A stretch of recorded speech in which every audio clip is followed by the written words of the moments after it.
আসসালামু আলাইকুম। শেখ হাসিনার একটা বক্তব্য আপনারা সম্প্রতি শুনেছেন সবাই যে তিনি দেশে আসবেন, আসার পুরো প্রস্তুতি তাদের হচ্ছে। এর মধ্যে তার আশপাশের যেসব নেতারা আছে জাহাঙ্গীর কবির নানক, তারপরে আরও বেশ কয়েকজনের ফেসবুক পেজে তারা পোস্ট করেছে যে তারা আসার প্রস্তুতি নিচ্ছে। গাজীপুরের সাবেক মেয়র জাহাঙ্গীর সেও পোস্ট করেছে যে তারা পূর্ণ প্রস্তুতি নিচ্ছে। নেতাদেরকে ঘোষণা দিয়েই তাদেরকে প্রস্তুত থাকার জন্য আহ্বান জানানো হচ্ছে। বাংলাদেশে থাকা বেশ কিছু সাংবাদিকও তারাও এই একই ধরনের কথা বলছে। আসবে ৬ মাসের মধ্যে, আসবে না। গোলাম ময়লা রনি সে নিজেই করেছে, শেখ হাসিনা আসবে তবে ৬ মাসের মধ্যে না, ৬ মাসের পরে আর কি আসছে। তো আমার কাছে বেশ কয়েকজনের সাথে এই বিষয়টা নিয়ে কথা হয়েছে। আমার একজন, আমি নাম বলছি না, যে কোনো একজন খেলোয়াড়, আপনারা হয়তো বুঝে যাবেন। তিনি তার এক ঘনিষ্ঠ একজনের কাছে তিনি বলেছেন যে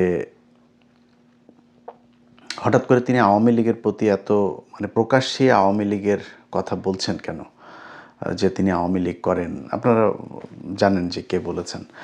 তো তিনি তখন যেহেতু ধরেন বাহ্যিকভাবে আমরা এখন যা দেখছি আওয়ামী লীগের, মানে আওয়ামী লীগের তো ব্যাক করার কোনো সুযোগ, মনে করেন দেশে এখন বিএনপি কথার কথা থাকলো না, ৬ মাস, ১ বছর, ১.৫ বছর পরে মনে করেন বিএনপি থাকলো না, যদিও সেটার কোনো সুযোগ নাই। কারণ হয়েছে যে প্রধান বিরোধী দল যারা এখন আছে, আমি যতটুকু জানি প্রধান বিরোধী দলের সাথে সরকারি দলের টাই খুবই চমৎকার এবং তারা মিলেমিশেই তারপরে দেশ চালাচ্ছে। অনেক ক্ষেত্রে অনেক বিরোধিতা আপনারা যেগুলো দেখছেন সেটা আসলে বিরোধিতা না, কিছু কিছু ক্ষেত্রে তো হচ্ছেই, কথার এদিক ওদিক তো মতের অমিল থাকবে, সেটা খুবই স্বাভাবিক। কিন্তু আপনার মোটা দাগে যদি বলা হয়, দুই দলের ভেতরেই একটা সুনির্দিষ্ট আহ, আপনার পলিসি আছে, যে পলিসির বাইরে তারা যাবে না।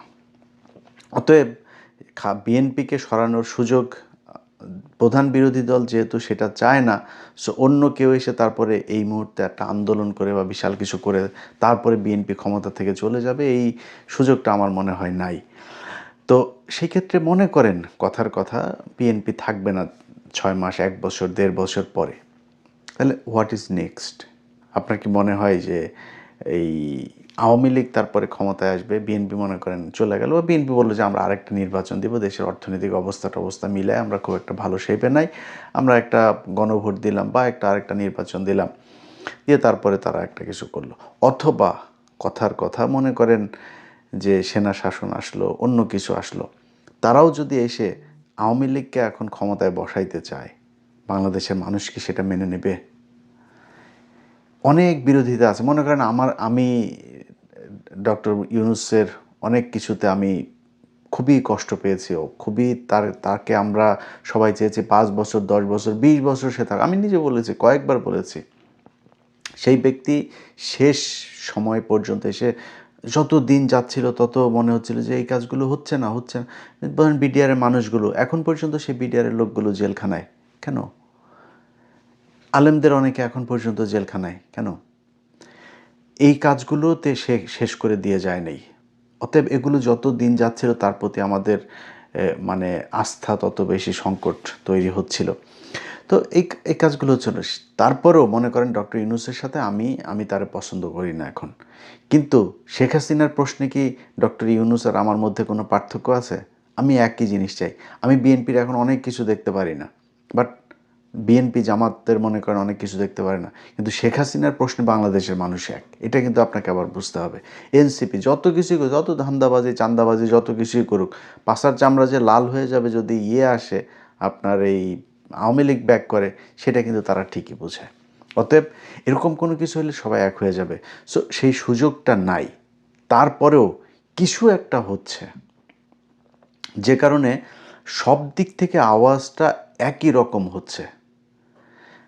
আপনারা শেখ হাসিনার যে বক্তব্য শুনেছেন, তার নেতাদের ফেসবুকে যে পোস্ট, তারপরে বাংলাদেশের কিছু সাংবাদিক, যে যারা কথিত নিরপেক্ষ সাংবাদিক হয়েছে এখন, অনেক নীতির কথা, জেলখানা থেকে যেই সাংবাদিকরা এই দেশের অনেক আকাম কুকামের সাথে এই হাসিনার ৩ তারিখ ৪ তারিখেও যারা কিনা ছাত্রদেরকে নিধন করার জন্য যারা শেখ হাসিনাকে কুপরামর্শ দিয়েছে, তাদেরকে বাঁচানোর জন্য এখন এই সাংবাদিক প্রতিনিধি যাচ্ছে তারেক রহমানের সাথে দেখা করতে, এবং হয়তো তাদের ব্যাপারে মনে হয় তারেক রহমান নমনীয় হয়ে কিছু একটা করেও দিতে পারেন, এটা অবিশ্বাস করার কোনো কিছু নেই।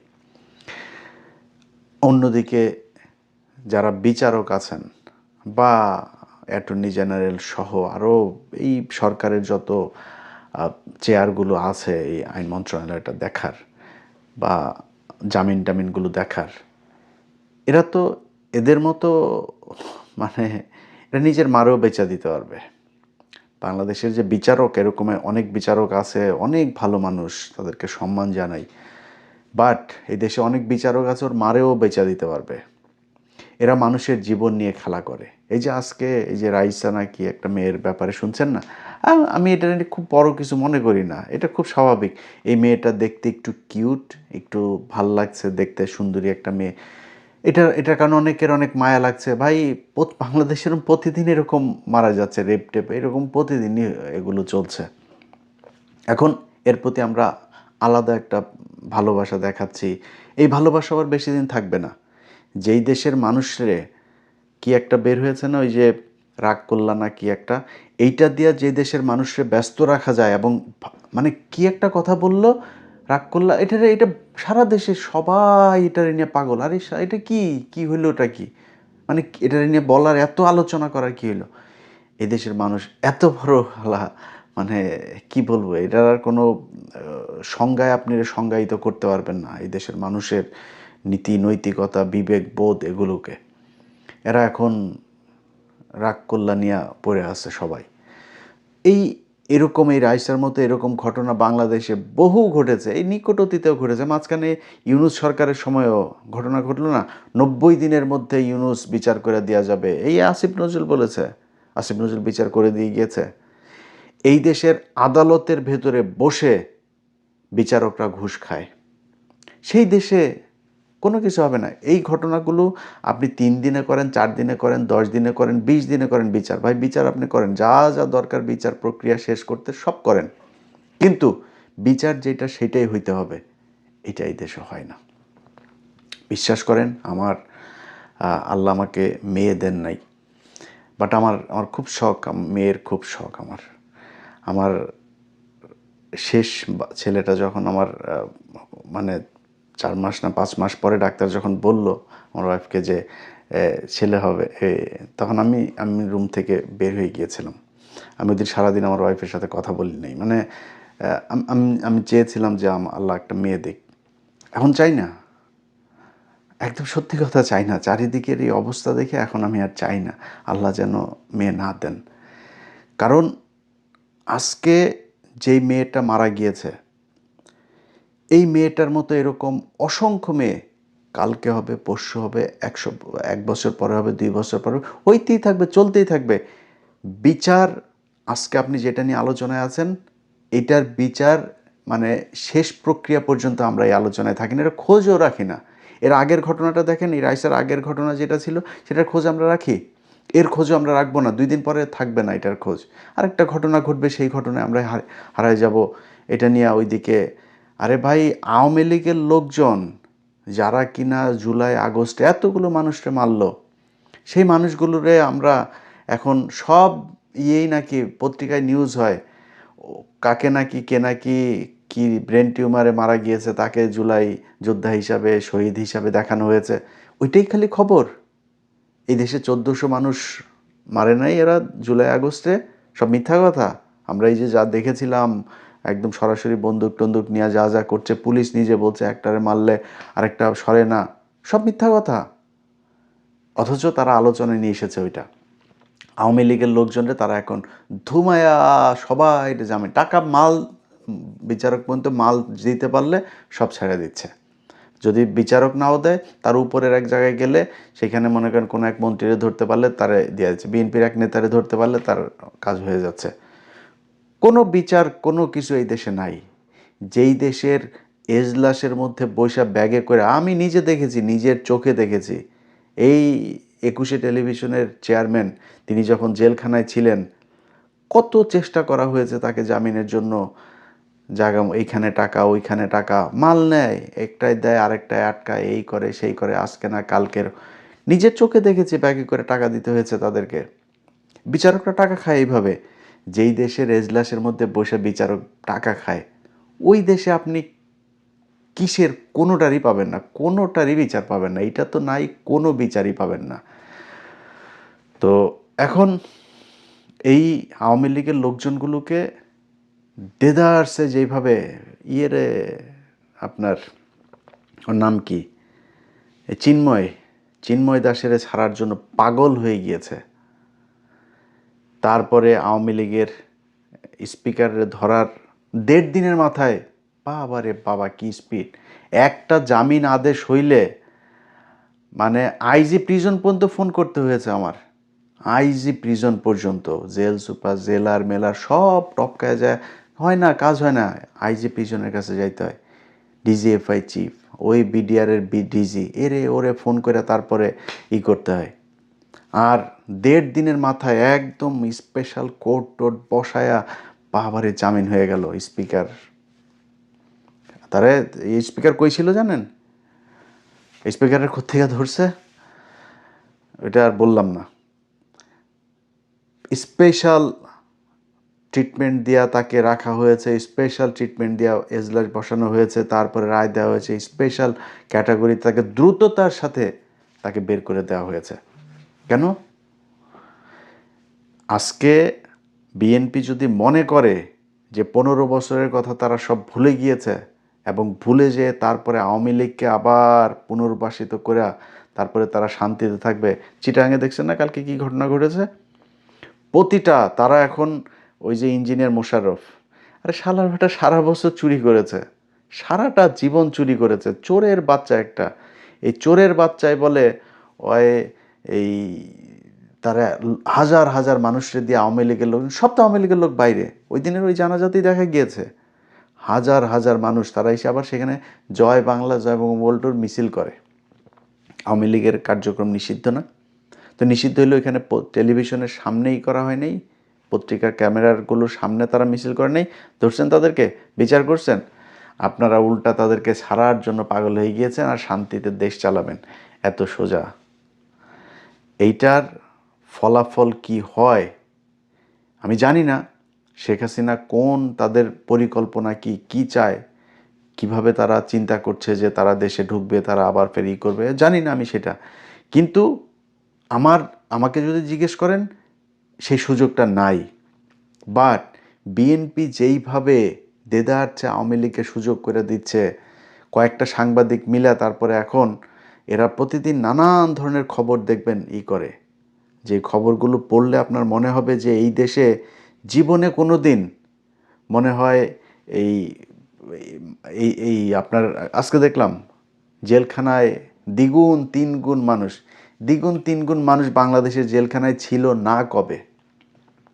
ধারণ ক্ষমতার 10 গুণ পর্যন্ত পৌঁছেছিল এই আওয়ামী লীগের সময়, এখন দ্বিগুণ তিনগুণ। এটা খুবই খুবই মানে আরামদায়ক অবস্থা জেলখানায়, দ্বিগুণ, এটা খুবই নর্মাল একটা ব্যাপার। এখন এটার নিয়ে নিউজ, আওয়ামী লীগের একজন আটক হয়েছে, ওরে বাবা সেটার নিয়ে নিউজ দেখবেন। কালকে কারোর মৃত্যু কামনা করি না, কালকে ওবায়দুল কাদের মারা যাবে, তার লাশ নিয়ে আসতে চাবে দেশে, এবং বিএনপি হয়তো অ্যালাউ করবে, আনার পরে সেটার নিয়ে বিশাল এক হবে, কারণ মৃত্যুর পরে তো আর তারা অ্যারেস্ট করতে পারবেন না, তখন তারা লাশ নিয়ে আসবে, এসে তারপরে সেটার নিয়ে একটা গ্যাদারিং করবে, ওইটার বিএনপি আবার অ্যালাউ করবে, অ্যালাউ করে দিয়ে তারপরে তাদেরকে মিটিং টিটিং মিছিল টিছিল এগুলো করতে দিবে, এরকম হবে। তো এখন একদম মানে অনেক কিছু গেল 2টা বছর কি হয়েছে জানেন, মানে আওয়ামী লীগ শুনলেই সাপের মতো ফোঁস করে উঠতাম, আরে এই আওয়ামী লীগ করে ওই আওয়ামী লীগ, সব কিছু নিয়ে খুব মানে তৎপর ছিলাম। বাট এই মানে কুকুর ছানারা যে 15 বছরে যে ওদের শিক্ষা হয় নাই, এটা ভাই বুঝতে পারি নাই। এটা যদি বুঝতে পারতাম তাহলে আজকে এই আবার ফের এই অর্থ সংকটে থাকতে হইতো না, কিছু টাকা পয়সা কামাই নিতাম, কামাই তারপরে দেশে যায় একটা ব্যবসা ধরতাম, একটা টেলিভিশনের টিয়ে নিয়ে ওইখানে বসে তারপরে চাঁদাবাজি করতাম। ওরা যে এরকম জাউরামি করবে এটা জানলে তাহলে নিজের মানে আখের নিজে গুছাইতাম। বাট এক জায়গায় নীতির জায়গায় ছিলাম, গ্রামের খুব গরিব মানুষ, একটা পুলিশের কনস্টেবলের চাকরি নেবে, আমি বলছি ভাই দেখ এই সরকারটা যাক, এটা নর্মাল সরকার আসুক, তারপরে দেখব না। 2 বছর এত এই আওয়ামী লীগের প্রশ্নে এত নীতি দেখিয়েছে, অথচ ওদের পাছার চামড়া লাল করেছে। ওরা বের হয়ে এখন ওরা দোষ খোঁজে হইলে গিয়া জামাতের যায়, আওয়ামী লীগ ওদের বাপ এখন। এই অবস্থায় চলছে, যে কারণে এখন একটু ধৈর্য ধরে আছে। খুব খারাপ লাগে কিছু কিছু জিনিস দেখলে ভাই, খুব কষ্ট পাই, বাট একদম চুপ করে আছে, কিচ্ছু বলি না। আল্লাহ এই 15 বছরে তোদেরকে এই যে শাস্তি দিয়েছে এটা দেওয়ার পরে তোদের যেহেতু শিক্ষা হয় নাই, আল্লাহর কাছে দোয়া করি, এতদিন দোয়া করতাম আল্লাহ জীবনে হাসিনার পতনটা দেখাই দেয়, ওদের পতন তো দেখলাম, তো তোদেরকে আল্লাহ যেন ওরকম একটা বিপদে ফেলে তারপরে যেন ওই দিন আবার বলার যেন আল্লাহ সেই আল্লাহ যেন সেইটু সুস্থ রাখেন, বাঁচিয়ে রাখেন, তোদেরকে যাতে বলে যাইতে পারি। এত অমানুষ তোরা, এটা যদি বুঝতাম তাহলে নিজের পরিবারের, নিজের ক্যারিয়ার, নিজের এত কিছু নষ্ট করতাম না। আওয়ামী লীগের সময় আমি বাংলাদেশে খারাপ ছিলাম না তো, ভালোই ছিলাম, সমস্যা কি? এগুলো নিয়ে এত গ্যাঞ্জাম, এত কিছু করার দরকার ছিল নাকি? যাই হোক ভাই, যেটা বললাম, আওয়ামী লীগের ব্যাপারে সাবধান হয়েন। যা কিছু বলি কোনোটাই বিএনপির বিরুদ্ধে না, জামাতের বিরুদ্ধে না, কারোর জন্য না। বাংলাদেশের জন্য ইন্ডিয়া যতটা ভয়ঙ্কর, আওয়ামী লীগ ততটা, এরা দুইটা একই জিনিস। এই কারণে এদের ব্যাপারে খুব তৎপর থাকি সব সময়। আপনারা থাকেন এই দেশের জন্য, এই দেশটার জন্য, এই আওয়ামী লীগ থেকে এই দেশকে বাঁচাইতে হবে। এদেশের রাজনীতি, এদেশের অর্থনীতি, এই দেশের সামাজিক অবস্থা যদি আওয়ামী লীগ থেকে বাঁচাইতে পারেন, দেশ বাঁচবে। আজকে দেখেন বিএসএফ বিডিআরের, দেখেন বিডিআর পাল্টা সেখানে করেছে, কী হয়েছে? তাই বাংলাদেশ দখল করে নিয়েছে। কিছু কিছু শুয়োর ছানারা আছে এরকম, ভাই আমরা তো 3 দিকে, আমরা ইন্ডিয়ার সাথে কি করে, তাহলে তোর বাড়ির মহিলা যেটি আছে ওগুলোর নিয়ে ওইখানে ইন্ডিয়ার ওদের সাথে যায় ওই যে শঙ্খ খেলতে দিয়ে যায়। যদি 3 দিকে থাকতে আমার এই ইন্ডিয়ার চাপ সহ্য করেই থাকতে হয়, তা আমার পাকিস্তান সমস্যা ছিল কি? পাকিস্তানের সাথে থাকলে তো আর ইন্ডিয়া করতে পারতো না। তা পাকিস্তানের সাথে পাকিস্তান কী করছে আমাদেরকে? 1947 থেকে 1971 সাল পর্যন্ত এই দেশে এই যতগুলো বিশ্ববিদ্যালয়, ঢাকা বিশ্ববিদ্যালয় ছাড়া জাহাঙ্গীরনগর, বুয়েট, এই ভিকারুননিসা স্কুল, এই নটরডেম কলেজ, এই মানে রেসিডেন্সিয়াল কলেজ, তারপরে Salimullah medical, Rangpur medical, Rajshahi medical, Mymensingh medical, Chittagong medical, সব জাহাঙ্গীরনগর ইউনিভার্সিটি, সব কিছু পাকিস্তানিরা করেছে। এই কমলাপুর, এই বায়তুল মোকাররম মসজিদ, এই সংসদ ভবনটা সব পাকিস্তান করে দিয়ে গেছে। তো সমস্যা ছিল কি? এগুলো ইন্ডিয়া ইচ্ছা করে এই কৃত্রিমভাবে আমাদের সাথে পাকিস্তানের সম্পর্ক নষ্ট করে আমাদেরকে এইভাবে শোষণ করার জন্যই তারা এটা করেছিল। এবং সেটা 15 বছর আমরা বুঝতে পেরেছি ভারত কিভাবে আমাদের শোষণ করে। তো এই জায়গাগুলো ভাই, যাই হোক, মানে আমাদের কপালে ছিল যেটা, সেটা হয়েছে। বাট এখন দেশটা যাতে অন্তত আমরা মানে ন্যূনতম আমাদের যেই সার্বভৌমত্ব সেটাকে টিকে সেইটুকু সম্মান নিয়ে থাকতে পারি, সেটার জন্য যা করার দরকার তাই করতে হবে। এখন সুযোগ আছে আমাদের, আমেরিকা হোক, চীন হোক, পাকিস্তান হোক, টার্কি হোক, যেই দেশের সাথে আমাদের প্রয়োজন, আমাদের পররাষ্ট্রনীতি সেভাবে সাজাইতে হবে। আমাদের শত্রু ভারত, এছাড়া আমাদের পৃথিবীতে কোনো শত্রু নেই, এটা মাথায় রাখতে হবে। আল্লাহ হাফেজ।